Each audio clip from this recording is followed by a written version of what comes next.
Before we get into it, go ahead, hit that subscribe button right there on the bottom left hand of your screen. I hope it's over there. It might be over here. It's the button that says subscribe. There's a little thing coming up right now. And click it. Okay, yeah, click that, and you'll be good to go. That's all you need to do. All right, let's get into it. Mouth. So I'm going to keep it there. Scoot towards me a little bit. No, I'm done scooting. You can scoot towards me and move the camera this way. Move the camera this way. Move the camera this way. Move the camera this way. Move this way. Yes. Here we go.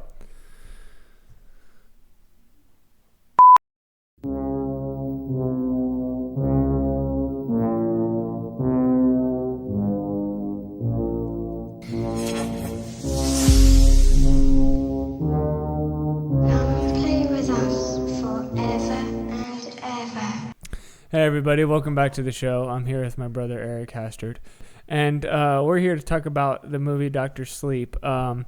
The movie is... You sound like you're reading an audiobook. No, I'm just trying to be more clear with my Hi, talking. Everybody. I went to speech class for 2 years. Welcome to the show. Anyway, so just brief overview. We're going to have a short review on a long movie, Dr. Sleep, 2.5 hours long. Dr. Sleep, the follow-up to the 1980 Shining film, also a book, obviously. Stephen King wrote both of these books. Yeah, so I'm going to chime in with the fun fact just because it's relevant. Okay. So originally, after The Shining, Stephen King was wondering what it would be like if Jack would have went to AA. So he kind of looked at the ages of the characters, and he thought, Danny, that'd be a good story for Danny, a follow-up, how he would deal with the alcoholism in the family and how he would do going to AA. And then, obviously, the story unfolded into what it was. Wow. It's intriguing stuff. All right. Dr. Sleep is a sequel adaptation from The Shining. But anyways, the story starts... 15, 20 years later after The Shining, Danny is now a full-grown human man. And he is an alcoholic. He's struggling with himself. He's having some issues. Unbeknownst to him at the time, there's also... Wait, I'm stopping you there because it takes place in 2019. No, 11 first, and then 8 years later passes throughout the story. Anyways, back to the synopsis. We're back into it, man. All right, so what happens is, unbeknownst to him, is there's these people that have The Shining, and if you're a fan of Stephen King, Dr. King, he's the doctor. You know books. That The Shining is kind of this magical, mystical gift that people are born with, and similar to the Force. Kind of like the Force, only you can also see people. I guess the Force you can kind of travel. Yeah. Anyways, so there's these other people who have The Shining, and they feast on other people's shining, especially kids. I'm not going to go too deep into the story, but anyways, there's this little girl named Abra, based off the Pokemon Abra and Magic the Gathering. But she somehow connects with Dan, and anyways, these vampires that feast on people, the more powerful they are, the more steam will be released, and the longer they can hold it into their little jars and pretty much use it as food for food. Yeah. It keeps them alive. I wanted to word that better, but I could not. Yeah, so good synopsis basically. And I'm almost done. Okay. So that's basically the whole conflict is now Abra is connected with Danny, who has The Shining, as you know if you've seen The Shining. And so he's going to have to turn in this mentor role, but he's not sure if he should or not. So similar to his role in Star Wars. Basically, it's a spin-off of Obi-Wan Kenobi. Yeah. Yes. But anyways, we're not going to go too deep into it. It's a lot more complex than that. That's kind of the gist. You gave away not spoilers, but it's kind of a little deep there. The book came out a while ago. And also, if you know Stephen King, his stories aren't the most simple. They're pretty intricate and complex. And let's get into the quick review. Very intricate and deep. But anyways, let's just talk about our thoughts and rate it. So what's your overall thoughts about the movie? Went in, I liked it. Overall, it was a good movie. It was a little long, I thought, but as far as story goes and how it all came together, and with the precursor of The Shining, I thought it flowed really well. I agree. I thought it was really good till the end kind of lost me. The third act is good and all, but I feel like I'm not gonna give spoilers, but it had my attention most of the movie. There was definitely some parts I would have clipped out and cut it down because it was 2.5 hours. Should have been about 2 hour, 10 minutes maybe. It was 2.5 hours, but I don't feel it didn't feel slow to me.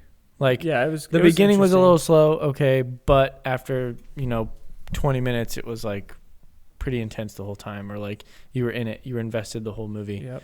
Which was really nice. And I thought they did things I really liked about it was they handled realism very, very well. Like in some movies, like, there's like, for instance, dead bodies, or like there's death, or some serious situation where it's kind of just like, oh, it's like fictionalized, it's a movie. There's like the reactions are like kind of like they like hint at, oh, this person's gonna go or like or there's like someone dies and it's like no one, you don't see reactions, just like, oh, that sucks. But like in this, like when things happen that are pretty traumatic, you get that experience from the actors, and you're like, it brings a more realistic approach to it. Definitely some dark moments in this movie, and they hit you hard. Yeah, because like most of the time, like there's dark moments in movies, and like, oh, that thing happened. Okay, on to the next scene. This, you sit in the scene and you actually feel like you feel it. It's real. It'll affect you a little bit. This ain't no kids movie, okay? This ain't no kids movie. Don't take your kids to this movie. Do not. And then I would say also I really liked the soundtrack, and they didn't use the Shining theme too much, which I liked. They had their own twist on the soundtrack and added a lot of good. Can you stop shaking the table, dude? A lot of good parts of the score that I thought added a lot of value to the movie. Yeah, it was like almost nostalgic in a way because it took you back to The Shining, like the original movie. Mm-hmm. So I think they connected the movies really well. Let's warn them. It's not like, if you're expecting it to be just like The Shining and like a direct sequel, get that out of your mind. It's its own movie. It's its own thing. I thought it was better than The Shining. People probably might not agree. I liked it more. It was a more rounded movie for me, and I liked it a lot better than The Shining, actually. I thought it was like more understandable, I guess. Yeah, like, less I felt like vague. you knew what was going on and you understood it. Whereas in The Shining, it was kind of like, okay, does he just seeing ghosts? Is this like The Sixth Sense? Like, you know what I mean? In The Shining, The Shining, you got everything from his perspective, so that you didn't get anything explained because you were sensing it like him. Like he didn't know what the hell was going on. Well, the caretaker does, or the chef does explain what The Shining is to him at one point, but at that you still felt like it was more of like a ghost movie instead of this kid actually has like mind powers. Yeah, there's a lot more exposition in this movie, so you actually understand what's happening, like behind the scenes, like why The Shining's happening. And before traumatic part happened, you don't feel bad for the antagonist, but you understand like how they operate, and like you feel a little sympathy towards some of their cause. Yeah. Before stuff happens. After that, you're like, okay, screw them.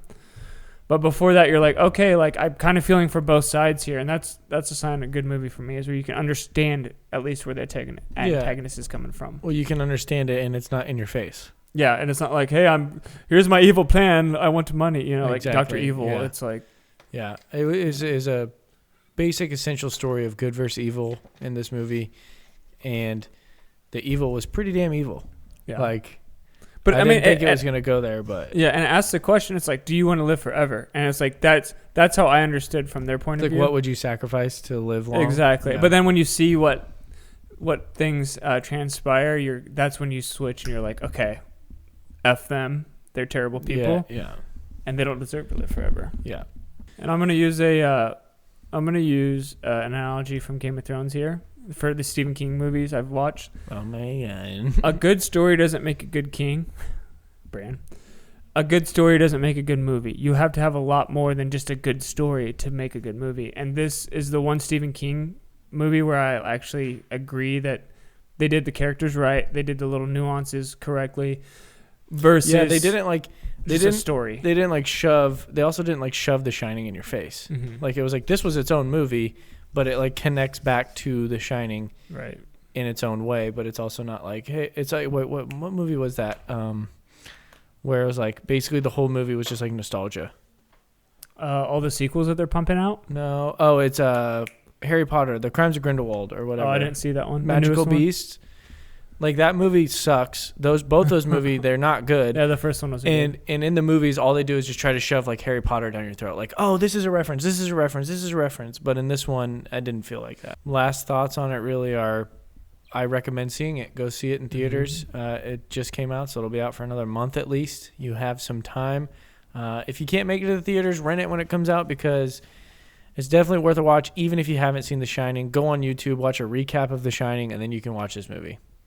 All right, before we give our ratings, if you had to do start doing one-liners where you have to say like what you would review it on Rotten Tomatoes if we were actually like so like those comments where it's like film of the year, or it's just a like wild ride. Yeah. What would yours be about Dr. Sleep? It's a wild ride. No, like specific to the movie. Okay. I'll go first because you don't know what you're talking about. I would say something like Dr. Sleep does anything but put you to sleep. Like, you know what I'm saying? Oh, okay. You know, like, okay, I get you. I get you. So mine would be kind of like that.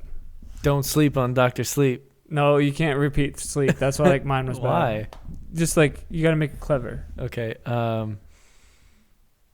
Dr. Sleep. I'm awake. Okay, that was stupid. You can't really type that out either way. Wake up. The doctor's in the house. Stupid. I hated that one. I didn't like Dr. Kevorkian? Question mark? No, it's Dr. Sleep, the movie. If I could say one line on the movie, I recommend this film. Stupid. Tired? Need to see Dr. Sleep? Well, don't, because this will keep you awake for nightmares.